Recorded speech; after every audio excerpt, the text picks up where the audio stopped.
एक एमएलए, एक एमपी एक दिन के लिए विधायक या सांसद रह जाए, वो जीवन भर पेंशन पाता है। अगर वो 3 बार 4 बार 5 बार जीत जाए, मंत्री रह जाए, तो उसकी पेंशन उतनी ही जुड़ जाए। 4 बार विधायक या 4 बार एमपी, तो 4 बार की पेंशन ले रहा है। मतलब ये कौन सा तरीका है? जो सरकारी कर्मचारी हैं, जो 35 साल आपके लिए, 30 से 35 साल आपके यहां सर्विस करता है, अपनी जिंदगी का तमाम जो सबसे अच्छे दिन है आपके उसमें लगा देता है, आपने उसकी पेंशन बंद कर दी। आप नेताओं को जो एक दिन के लिए भी अगर विधायक रहता है उसको आप पेंशन दे रहे हैं। ये अन्याय किस तरह से है? और न्याय व्यवस्था की जो हालत हो गई है, न्यायपालिका की जो हालत हो गई है, उस सब के विषय में जो है ये हमारा एक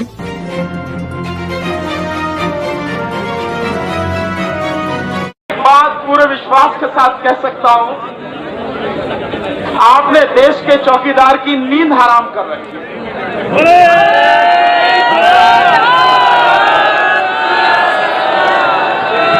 मोदी जी बेचारे कभी गुजरात चले जाते हैं, कभी मध्य प्रदेश के किसानों को संबोधित करते हैं, कभी कहीं फिक्की में जाते हैं, कभी कहीं जाते हैं, मतलब उनको चैन नहीं है। आपने इतना बेचैन उनको कर रखा। और मुझे एक कहानी वो याद आती है कि किसी जंगल में एक बंदर को जो है नेता बना दिया गया, जिता गया राजा। अब एक समस्या सामने आ गई, तो कहे भाई राजा महाराज जरा चलो, आप नेता हो, आप हमारे जरा चलो। तो नेताजी पहुंच गए वहां पे।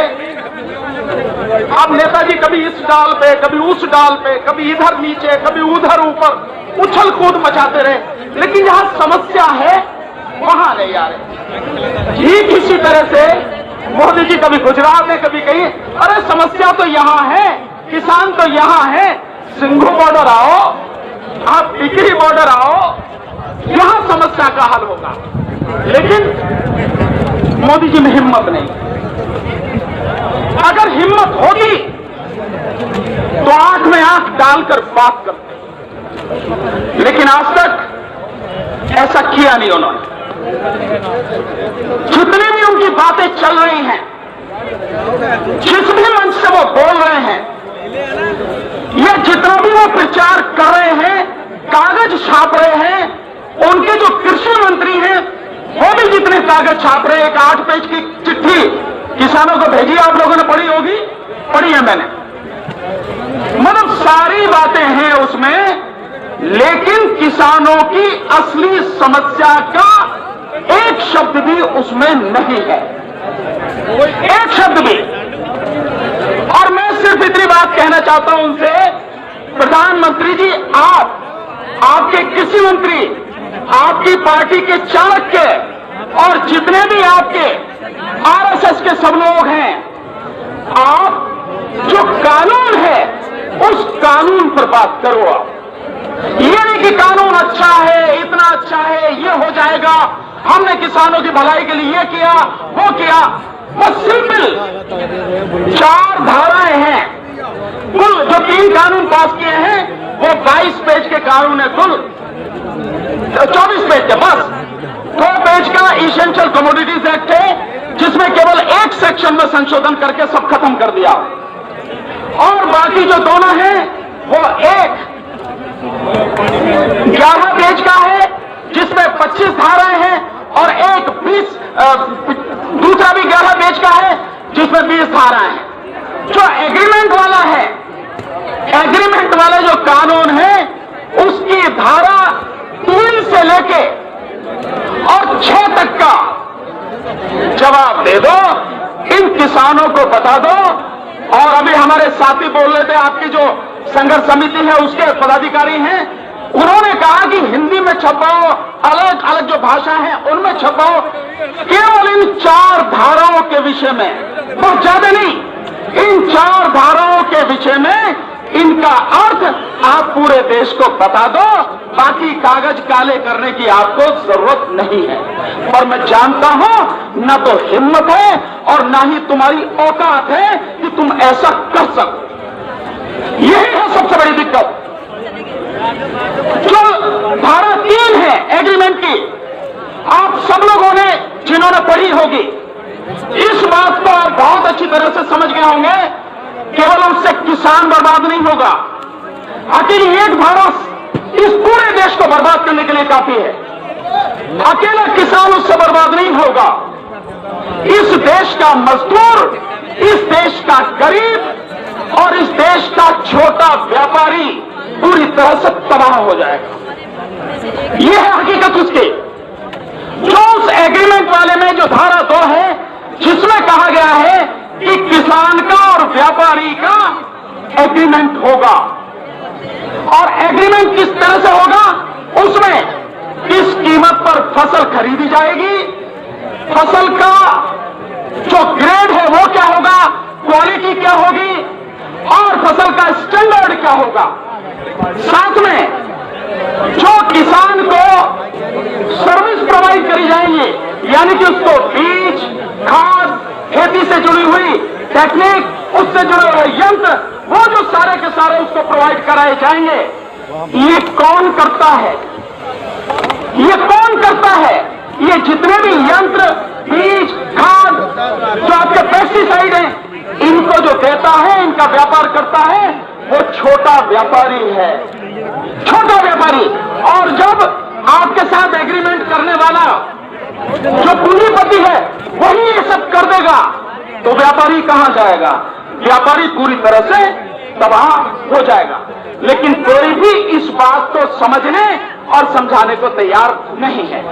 मामला सुप्रीम कोर्ट में चला गया। मैं यहाँ एक चीज और थोड़ा सा आपको बताना चाहूंगा, वो इसलिए क्योंकि मेरा नाम भानु प्रताप सिंह है, मैं एडवोकेट हूं, लेकिन किसानों का एक संगठन है भारतीय किसान यूनियन, उसमें भी मेरे नाम राशि भानु प्रताप सिंह जी है, ठाकुर भानु प्रताप सिंह। तो वो भी सुप्रीम कोर्ट में गए। तो कुछ लोग ये कह रहे हैं कि मैं सुप्रीम कोर्ट चला गया। साथियों, मेरा इस देश की अदालतों में विश्वास नहीं है। मैं जानता हूं अगर इस देश की अदालतें सही होती, इस देश की अदालतें न्याय करती, तो आज आपको और हमें सड़क पे नहीं आना होता। देश की हालत इसलिए बदतर है कि देश की अदालतें न्याय करना भूल गई। कोई न्याय अदालतों में नहीं होता। और अब जो 2 दिन पहले ये सब कुछ हुआ है, जो कोर्ट में सुनवाई हुई है, आपने देखा होगा 2-3 चीजें बहुत अच्छी उसमें हुई। कोर्ट ने कह दिया किसानों को आंदोलन करने का अधिकार है, हम उन्हें नहीं हटा सकते। क्यों कहा? क्योंकि कोर्ट की लगातार बेइज्जती हो रही है, कोर्ट पर लगातार सवाल उठ रहे हैं, कोर्ट अपनी इज्जत बचाने में लगी है, लेकिन कोर्ट सरकार से डर भी इतना रही है कि सरकार के खिलाफ कुछ करने को भी तैयार नहीं। ये स्थिति है। सो ये जो अदालतें हैं, ये सही होती तो ये हालत हमारे नहीं होते। एक छोटा सा उदाहरण बताऊंगा, आप इसको समझेंगे साथियों। लॉकडाउन सरकार ने किया। कायदे में तो सरकार को कोरोना में जो लॉकडाउन किया था, उस समय केवल 500 ही कोरोना के मामले थे, केवल 500। लॉकडाउन करने से पहले सरकार को समय देना चाहिए था कि भाई हम ये करने जा रहे हैं, जिसको जहां जाना है वो जा सकता है, क्योंकि उसके बाद देश पूरी तरह से बंद हो जाएगा। समय देना चाहिए था, समय दिया नहीं। और उसके लिए व्यवस्था भी करनी चाहिए थी रेल की, बसों की, ताकि लोग अपने घरों तक पहुंच जाएं। कुछ भी नहीं किया सरकार ने। और जैसे मोदी जी करते हैं, क्योंकि मोदी जी का अहंकार, मोदी जी की ईगो इतनी ज्यादा है कि उसके सामने वो आदमी को आदमी नहीं समझते। ये स्थिति है। तो सरकार ने लॉकडाउन कर दिया, और उसके बाद 1 महीने बाद जब थोड़ा सा खोला और मजदूर अपने घर जाना शुरू हुआ, तो आपने देखा होगा कि किस तरह से मजदूर सड़क पर मरा, रेल से कट के मरा, एक्सीडेंट में मरा। लेकिन तब भी सुप्रीम कोर्ट के कान पर जू तक नहीं रहेंगी। सुप्रीम कोर्ट ने जो भी पिटीशन डाली गई सबको खारिज कर दिया। और जब देश की कई हाई कोर्टों ने जो मजदूर हैं उनके फेवर में फैसले दिए, आदेश दिए, तब जाके 62 दिन बाद सुप्रीम कोर्ट के कई एडवोकेट द्वारा चिट्ठी लिखने के बाद सुप्रीम कोर्ट ने सुनवाई करी। और जब तक सारे मजदूर अपने घर पहुंच चुके थे। इसका मतलब साफ है कि अदालतों को देश की जनता से, गरीबों से कोई लेना देना नहीं है। नहीं तो उन्हें दिखता नहीं है कि क्या हाल हो रहा है, लोग किस तरह से मारे मारे हैं, लोगों को खाने के लिए रोटी नहीं है। ये स्थिति हो गई है। करोड़ों लोग बेरोजगार, मोदी जी की वजह से 35 करोड़ लोग इस देश में बेरोजगार हो गए हैं। दिखाई नहीं देता क्या सरकार को? और अब स्थिति क्या आ रही है? आपकी ताकत के सामने, बहुत सही कहा पहले साथियों ने, आपकी ताकत के सामने मोदी सरकार के घुटने बस टूटने ही वाले हैं। यहां तक स्थिति पहुंच चुकी है। इसलिए अब क्या कहा जा रहा है? अब कहा जा रहा है कि मोदी जी की इज्जत का सवाल है। बीजेपी के दो नेता, अभी ग्वालियर में कृषि मंत्री ने जो मीटिंग की उसमें कहा कि अगर मोदी जी की छवि बिगाड़ने की कोशिश की जाएगी तो हम वो नहीं होने देंगे। सुनना इस बात को, मोदी जी की छवि, यानी लोग मर रहे हैं, संघर्ष कर रहे हैं, हमारे 20 से 25 से ज्यादा साथी शहीद हो चुके हैं, इससे कोई उन्हें दिक्कत नहीं है, मोदी जी की छवि से दिक्कत है। यही बताऊंगा कि असली दिक्कत क्या है। मोदी जी की छवि खराब करेंगे, हम वो होने नहीं देंगे। दूसरा, एक इनके बीजेपी के आरएसएस के नेता है, उनका कहना यह है कि सरकार पीछे नहीं हटेगी क्योंकि ये मोदी जी की इज्जत का सवाल है। इज्जत, छवि, इसका मतलब यह है कि एक अहंकारी व्यक्ति की छवि, अहंकारी व्यक्ति का जो सारा माहौल इन्होंने बनाया है कि यही सब कुछ है, मोदी जी जो कर दे वो सही है, उस पर किसी तरह की आंच नहीं आनी चाहिए। उसकी छवि, उसकी इज्जत देश की 135 करोड़ जनता से ज्यादा बड़ी हो रही है। ये अहंकार है उसका, और इसी के लिए सारी चीजें की जा रही हैं।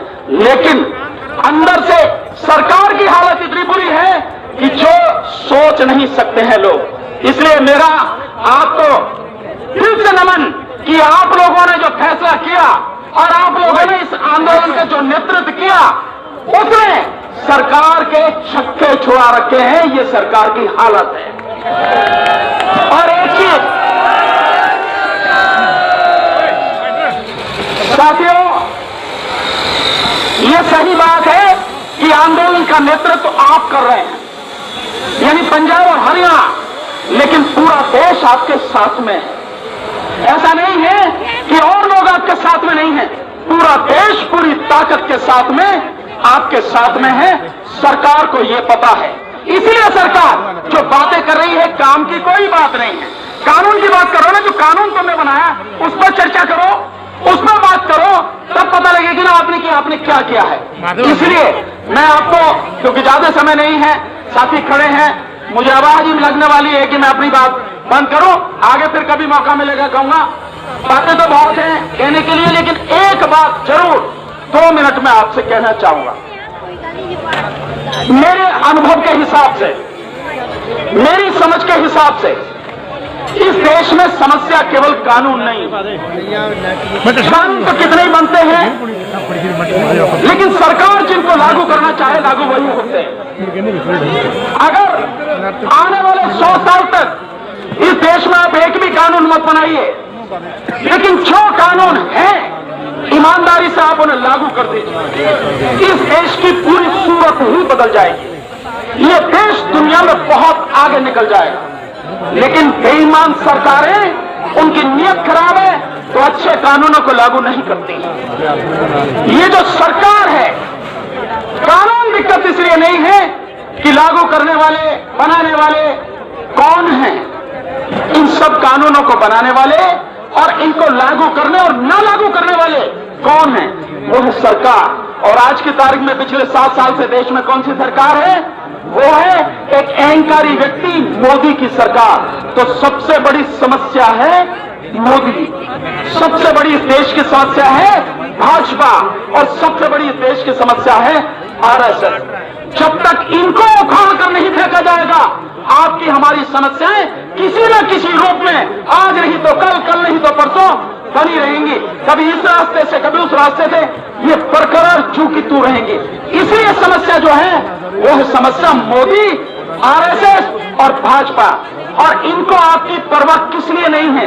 क्योंकि इनको आपकी वोट नहीं चाहिए, देश के लोगों की वोट इन्हें नहीं चाहिए, क्योंकि इनके पास वोट लूटने के लिए एक मशीन है जिसे आप और हम ईवीएम के नाम से जानते हैं। मैंने पहले ही, जिस दिन पहली बार मुझे यहां मौका मिला, मैंने कहा था इस आंदोलन में ईवीएम को शामिल कीजिए। आप ईवीएम को शामिल करके ये आंदोलन बहुत बड़ा आपका हो जाएगा, क्योंकि ईवीएम जब तक है तब तक आपकी कोई जरूरत नहीं है। सरकार बनाने के लिए, केंद्र सरकार के लिए उनके पास सारे हथकंडे हैं और वो मशीन है, तो आपकी वोटों का कोई मतलब नहीं है। सरकार वही करती है, पार्टी वही करती है लोगों से जिसे उनकी वोट चाहिए, लेकिन इन्हें वोट की जरूरत नहीं। इस बात को गहराई से समझो। और ये बात मैं यूं ही नहीं कह रहा हूं, मैंने इस पर जबरदस्त तरीके से आंदोलन किया है। 30 मई 2019 को जिस दिन इस सरकार ने दोबारा शपथ ली थी, हमने जंतर मंतर से लगातार इस सरकार के खिलाफ आंदोलन किया। आज भी लगातार पूरे देश में वो आंदोलन कर रहे हैं। क्यों कर रहे हैं? कि ईवीएम जिसको पहले बीजेपी ही जिसका विरोध करती थी, बीजेपी के एक नेता ने, एक एमपी ने, जीवीएल नरसिम्हा ने 246 पेज की किताब ईवीएम को खत्म करने के लिए छापी थी। वही बीजेपी आज ईवीएम के पक्ष में है। सुब्रमण्यम स्वामी ने सुप्रीम कोर्ट में रिट डाली, लेकिन वही सुब्रमण्यम स्वामी बीजेपी में एमपी बने हुए हैं और बीजेपी उसके ईवीएम के पक्ष में है। और उसको बचाने के लिए वीवीपैट मशीन भी ला दी गई। आपको ध्यान है, अभी बिहार में चुनाव हुए हैं, ईवीएम मशीन का क्या घपला है, इस तरह से आप समझो। बिहार में एक लखीसराय जिला है, वहां पे जब गिनती हो रही थी, ईवीएम के मशीन से जब गिनती होनी थी, मशीन खराब निकली, तो उसकी जगह उसकी वीवीपैट की जो मशीन थी उसको लाया गया। और आप जानेंगे 265 वोटों में से एक भी पर्ची वीवीपैट मशीन में नहीं निकली। ठीक इसी तरह से जब 2019 का एमपी का चुनाव हुआ, तो इलेक्शन कमीशन की जो रिपोर्ट है उसके हिसाब से 373 लोकसभा सीटों पर जितनी वोटें पड़ी, उनसे ज्यादा वोटें 8,000 से लेकर 18,000 वोटें ज्यादा निकली। तो ये बताएं कि निकली कहां से? इलेक्शन कमीशन ने आज तक उसका जवाब नहीं दिया। इलेक्शन कमीशन ने इसका भी जवाब नहीं दिया कि जो वीवीपैट की पर्चियां थी उनकी गिनतियां ही बता दो। आज तक उसका जवाब नहीं दिया। क्यों नहीं दे रहे हैं? देना चाहिए, लेकिन आपकी नीयत खराब है।